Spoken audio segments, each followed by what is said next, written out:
Recently in Charlottesville, Virginia, there was an alt-right rally held full of douchebag, neo-Nazis, racist people flying the Confederate flag and the Nazi flag and all that shit. Took place yesterday, I think, a couple days ago. And the rallies, of course, turned into riots with counter-protesters and all that. And today I wanted to discuss it because it's the whole situation. It's just fucking disgusting on every level. It just makes me feel sick, and I had to get this off my chest. And I wanted to show you that there are plenty of people on the right that are also little snowflakes, that are douchebag little snowflakes, just like how they always complain about the progressives on the left. They're just as pathetic. They're just as stupid. And this is the dangers of identity politics on both sides. And it's got to stop. It's just got to stop before this whole shit just consumes everything and all of us.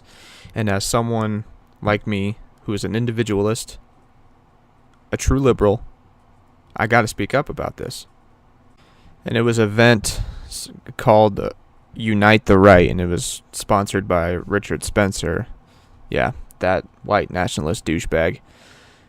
But I will say he shouldn't be punched in the face, referencing the time he got punched in the face on live TV. We shouldn't be doing that either. Okay? But that's another topic for another day. And the people at this rally, bunch of funny looking white dudes with Make America Great Again hats, khakis and polo shirts.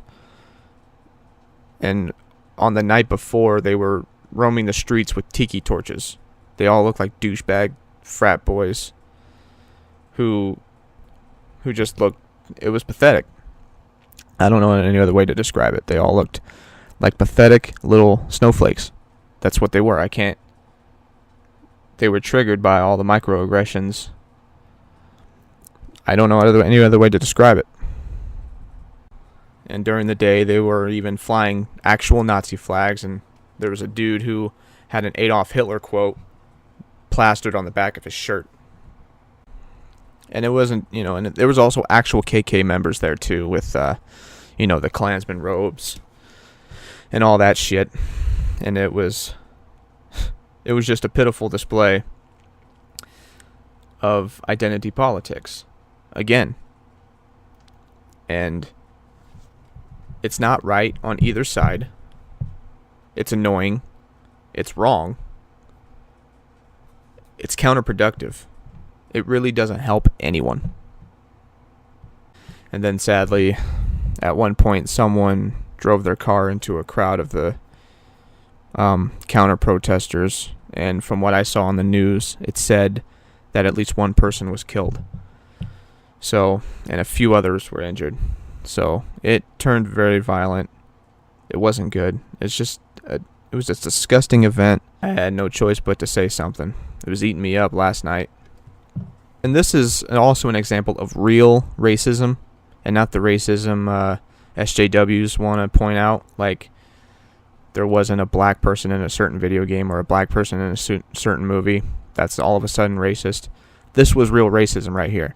People roaming the streets promoting a white nationalist, white supremacist message and doing the Nazi salutes and all that shit. This was a sample of real racism right here. This is a dangerous ideology to have. It just doesn't work.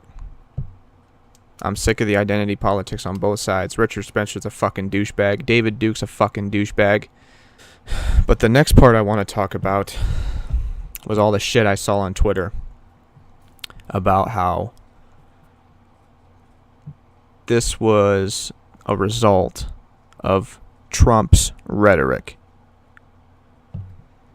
Now, before I begin, I am not a fan of Donald Trump at all. I think he's a fucking moron. I think he's an idiot. I think he has been a horrible president so far. There's only been like 2 things I've agreed with him on so far. But the reason I bring this up is because the rhetoric pushed by people on the left that Trump incited this and it was all of Trump's fault, that is also dangerous. It makes no fucking sense and it's counterproductive. So many people on Twitter were saying, oh, Trump, this is the result of Trump's rhetoric. This is Trump for not disavowing the KKK, even though he has, and I'll prove that to you later.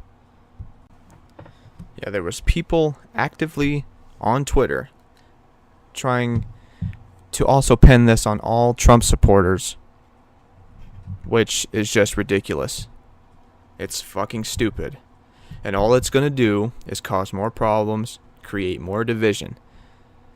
Because are there Trump supporters who voted for him because of the banning all Muslims, getting rid of all of immigrants, all that bullshit? Are there voters who voted for him just for that? Absolutely. But that's just a tiny minority. Majority of people who voted for Trump because the establishment has continued to fuck us over and over again, and he had an anti-establishment rhetoric to say, fuck this, we're going to do something different, we're going to change things. That's why people voted for him. The regressive left needs to get that through their fucking head. These pampered little douchebag SJWs need to just fucking get off their moral high horse and come to reality for a second. And I saw this bullshit article that back in 1927, Donald Trump's father was arrested at a KKK rally back in New York or something. And I was sitting there thinking, how isn't any of this relevant to the situation at hand now? 1, I don't think he's a racist. I don't think he's a white supremacist. I don't think he's a white nationalist. I think he's an idiot, but I don't think he's any of those things. And he's disavowed the KKK. So what does that have to do with this situation? It's irrelevant.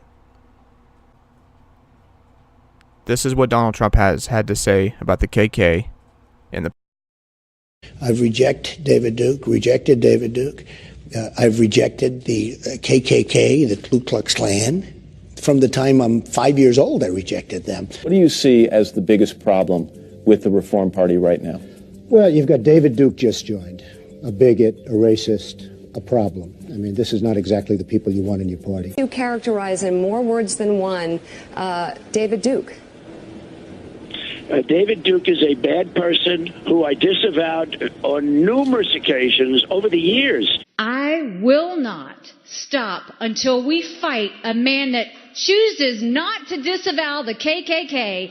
That is not a part of our party. That's not who we want as president. We will not allow that in our country. I totally disavow the Ku Klux Klan. I totally disavow David Duke. I've been doing it now for 2 weeks. You're probably about the 18th person that's asked me the question.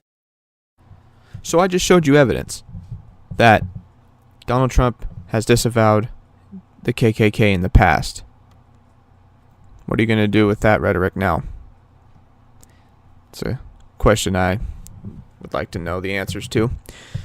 I also kept in that Nikki Haley clip of Donald Trump saying he's never disavowed, just to show you the hypocrisy of all these fucking politicians and the narratives that they peddle. I mean, which Donald Trump does too, but that's not what we're talking about. We're talking about specifically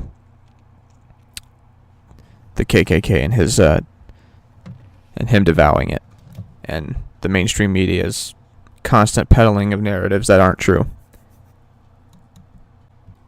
I also want to say that David Duke recently did an interview, and he said white supremacists will fulfill Trump's campaign promises. Now, people are going to use this and say, see, Donald Trump is the reason why these white supremacists keep popping up. Donald Trump and his supporters, they're all white supremacists. David Duke himself has said it, that we will fulfill his campaign promises. And people are going to use that to say that all Trump supporters are bad. And it's just not true. It's just fucking ridiculous to say. To broadly paint all Trump supporters as white nationalists, white supremacists, you're only going to cause more problems. And it's only going to create more division, as I said earlier. And it's counterproductive. And the left needs to stop.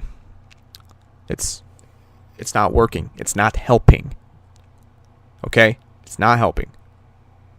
And there's other substantive arguments to make against Trump. So why don't you focus on those instead of the false narrative of white supremacy, and that he's using his presidential power to embolden white supremacists and to help them win, because it's not true. And the final things I want to say is, to really end racism, we just can't focus it on so much.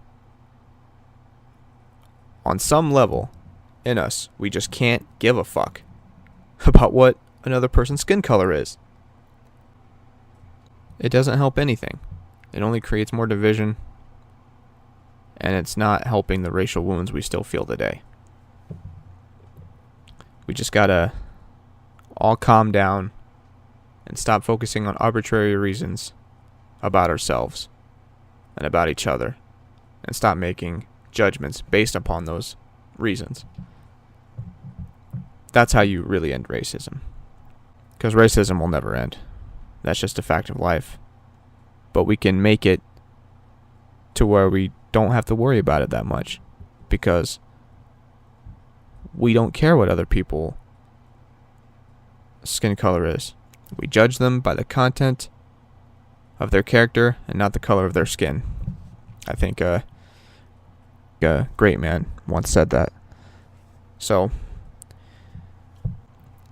and it's a message to the left, who focuses on many races way too often, and on the other side that focuses on one race way too often. We just all gotta calm down and have race completely out of our minds. Egalitarianism is the only way to go, in my opinion. It's the only way to solve this problem. Read, get the facts straight, come up with better arguments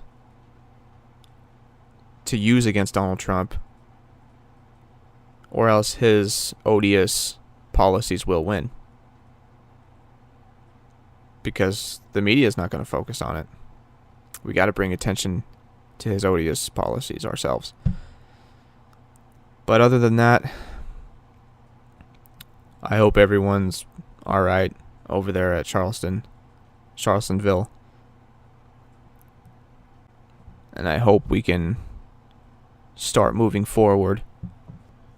And I'll let Morgan Freeman take it away. Black history is American history. How are we going to get rid of racism? Stop talking about it. I'm going to stop calling you a white man. Yeah.